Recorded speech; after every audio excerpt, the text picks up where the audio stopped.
مسؤوليinta ururka Alpha Trust Organization oo ka dhisan dalka Ingiriiska ayaa maanta soo gaaray magaalada Muqdisho waxaana ay sheegeen in muddooyinka soo aadan ay Muqdisho ka bilaabi doonaan mashaariic badan oo lagu caawinayo dadka dhibaataysan gaar ahaan barakacayaasha agoonta iyo ciyaalka darbijiifta ah ee ku sugan gudaha wadanka Soomaaliya gaar ahaan magaalada Muqdisho.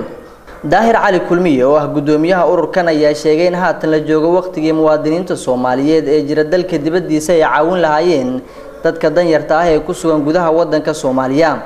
Ururkeeni hooy xaq buu nagu leeyahay waxaan halkan u nimid anigoo ku hadlaya Alpha Trust Company waxaan halkan u nimid dadka dhibaataysan isbitaalada inaan wax u qabano bisha Ramadaan 15 ugu dambeysay inaan howl galno dadka waxba aan haysan inaan howl galno oo aan u qabano waxay awoodaan anagana wax kale waxaan rabnaa inaan isbitaalada tagno wixii awoodeena aan ka gacan geysano wadanka wuxuu nagu leeyahay canshuur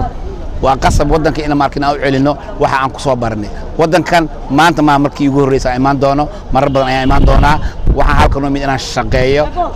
ضدك دبعتيسان إسبتالة عنك هول قلنا ما أنت ومركي نقول رئيسي واحد صار لابننا الله بالكبعدي واحد ربع إن أصفي عن نقول هول قلنا عن ضدكني أقول ما حد علينا مع ناس ما اللي تحت ضدك حراق وكجر دبعتيسان ضدكاس أديات ضدكاس واحد دريمينا xanuunkooda waxa halkana keenay waa xanuunkooda waa ka dhibaatoonay waa ka murugeysanay wixii heel iyo hoo iyo maal ah waa maal gelinayna waa soo garab istaagana wixii awoodeyna xildhibaan Cumar Finish oo kamid ah mudanayaasha baarlamaanka Soomaaliya kana mid ahaa xubnihii soo dhaweeyay mas'uuliyiinta ururkan markii ay maanta ka soo degeen garoonka diyaaradaha Aadan Cadde ayaa waxa uu kaga mahad celiyay mashaariicda dhinaca horumarka ah oo ay ka sameyn doonaan gudaha magaalada Muqdisho. waxaan leenahay walaalayaal ku soo dhawaada dalkiini hooyo magaaladiini caasimadda Muqdisho airportkii Aadan Cabdulle Cusmaan Aadan Cadde dadkiina waa idin baahan yahay dalkiina waa idin baahan yahay adunkuna hawadiini adunku aad lahaydeen ciidii aad xaq u lahaydeen